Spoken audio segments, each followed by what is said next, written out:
Hi guys, it's Jason. I guess video blog number 2, which is still funny to me. And I have to say, when I woke up this morning, I was ecstatic because I opened up Facebook and I found what I thought was Don Bassett.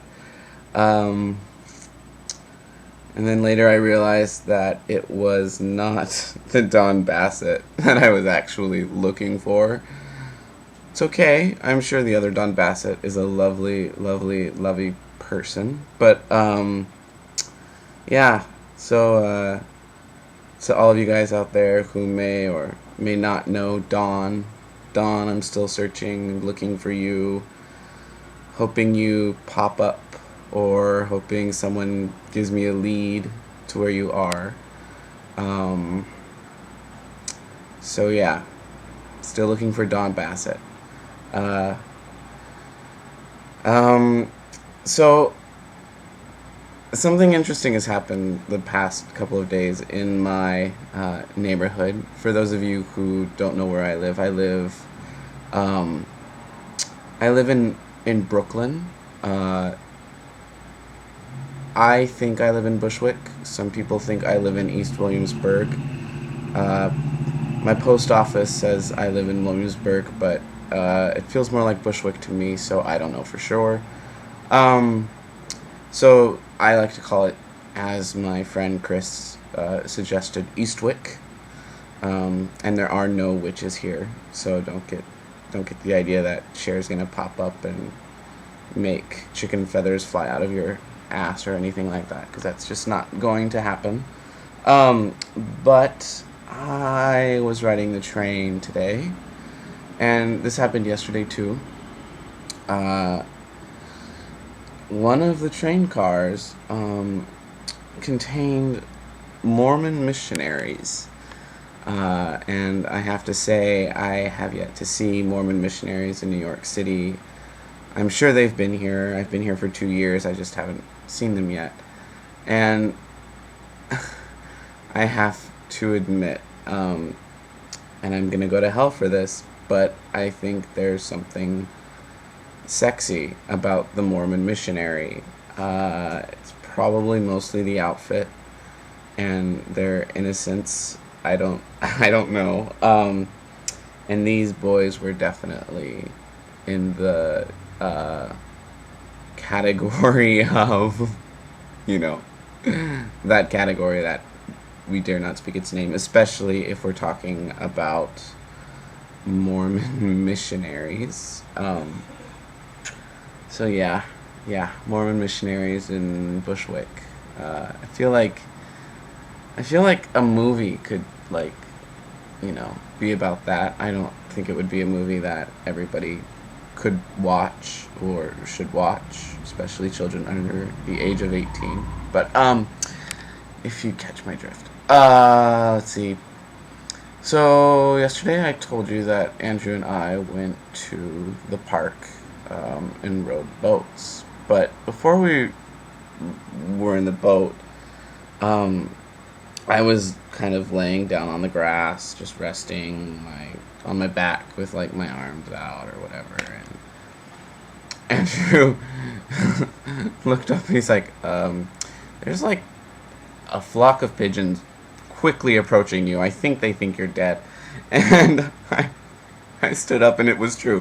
There were like, I don't know, maybe around 10 pigeons suddenly there, and other birds as well. It felt like some sort of strange Hitchcock moment. But we looked at these pigeons closely, and we noticed that they looked like they were like healthy. Like they didn't look like rats with wings. They actually looked like what maybe pigeons are supposed to look like. So we started talking about the pigeon caste system and the idea that truly a New York pigeon could choose to live where it wants to live. I mean, it doesn't have an income bracket to keep it from, flying somewhere else. But, if a pigeon is born, say in my neighborhood, chances are is it's gonna like consider that neighborhood its home for the rest of its life. And if a pigeon's born in, Central Park, it's probably gonna, live in Central Park for the rest of its life. And the Central Park pigeon is probably going to be healthier because it's gonna, have better garbage to eat and better, air probably. It has plants, grass, trees, water, all of the things that a pigeon would want. Whereas in Brooklyn, it's probably a lot harder for a pigeon to find those things. So, the pigeons here where I live truly, truly do look like rats with wings. Um, and that got me to thinking about how, you know, really pigeons and humans aren't that different. You take money away, and it's almost the same thing. I mean, they travel in, social groups, and how healthy they are, or how happy they are, or how long they live probably has a lot to do with, the health that they have, and that has to do with where they live. So I don't know, just throwing that out there. Humans and pigeons. So yeah, um, I leave tomorrow.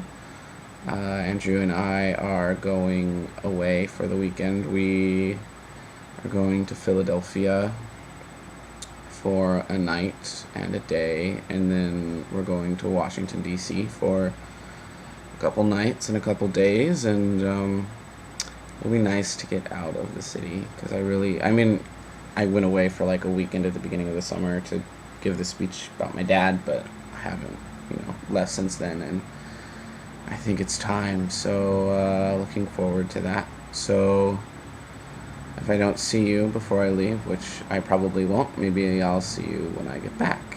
So yeah, I have two friends with birthdays happening when I'm gone. So happy birthday, Malgosia, and happy birthday, Mac. Um, so yeah, all right. I'm gonna go to sleep because I'm tired. And if you're tired, you should go to sleep because that's what people should do. Okay, bye.